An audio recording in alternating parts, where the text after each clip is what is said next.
আজকে আমার বোনকে নিয়ে আসতে গিয়ে এটা আমার সাথে কি হয়ে গেল। আমার প্রাইভেট যেহেতু সকাল 8টায়, তাই আমি সকাল সকাল উঠে আমার প্রাইভেটে চলে যাচ্ছি। আমি আমার ব্যাগপত্র গোছাই নিয়ে এখন আমার বোনকে পাপ্পি টাপ্পি দিয়ে চলে যাবো। আর আমার বোনের গালগুলা কিন্তু অনেক কিউট, এই কারণে ওর গালটা আমি একটু টিপে নিলাম। হ্যাঁ গাইস, এটাই বাস্তব। সো গাইস, আমি কিন্তু অনেক তাড়াতাড়ি করে চলে যাচ্ছি প্রাইভেটে, বিকজ আমি অলরেডি লেট।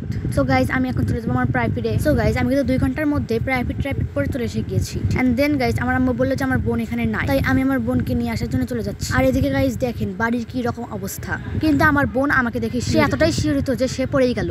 মানে আর কি, সে নিজেকে কন্ট্রোল করতে পারলো না, কারণ সে অনেকক্ষণ পর তার বোনকে দেখেছে। সে কিন্তু আমাকে অনেক বেশি আদর করতেছিল, তাই আমি কি ওকে আদর না করে পারলাম? গাইস, আমাদের এখানে কিন্তু প্রচুর বৃষ্টি হচ্ছে। আমি যেহেতু সকালবেলা ভাত খাইনি, তাই আমি ভাত খাওয়ার জন্য রান্নাঘরে ঢুকে গেলাম। কিন্তু গাইস, এটা আমার সাথে কি হলো, আমি রান্নাঘরে ঢুকেছি আর বৃষ্টি শুরু হয়ে গিয়েছে। ওইদিকে আমার বোন বৃষ্টিতে গোসল করতেছে। সো গাইস, আমি কিন্তু আমার ঐতিহ্যবাহী খাবার কাঁঠাল আর পন্তা ভাত খেয়ে। সো গাইস, আমার খাওয়ার শেষে আমি একটুখানি মোবাইল টিপতেছি, কারণ খাবারটা তো হজম হইতে হবে, তাই না? সো গাইস, আমি মোবাইল টিপতে দেখলাম যে আমার বোন দাঁত ব্রাশ করতেছে। ওমা গো, আজকে কোন মুখ সূর্য উঠছে।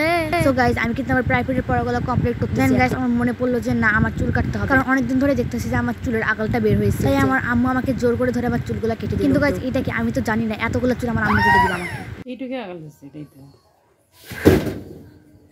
তুই কি করলে না?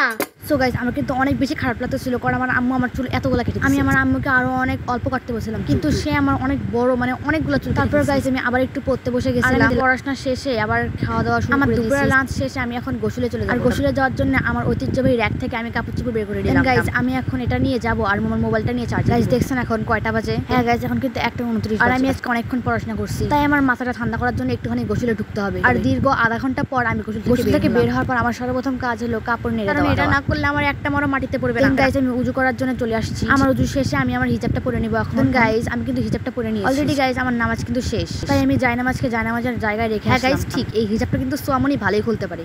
সো গাইস, আমার ভূত মামা এখন আমাকে চিরুনিটা দিয়ে দিল, আর এটা দিয়ে আমি এখন মাথা আছড়াবো। গাইস, আমি একটুখানি কি পড়ছিলাম, তাই আমার মাথায় এখন জট লেগে গেছে। যাই হোক গাইস, আমি এখন আমার মাথার চুলগুলো শুকাই নিচ্ছি ফ্যান দিয়ে। তারপর আমি আবার পড়তে বসে গেলাম। দেন গাইস, আমি পড়তে অনেক অস্থির হয়ে গেছি। আর এইটা ভেবে ভালো লাগতেছে যে আর মাত্র একটা বই আছে। সো গাইস, আমার পড়া কিন্তু শেষ। এখন আমি আমার ফুল গাছগুলাই পানি দিয়ে দিব।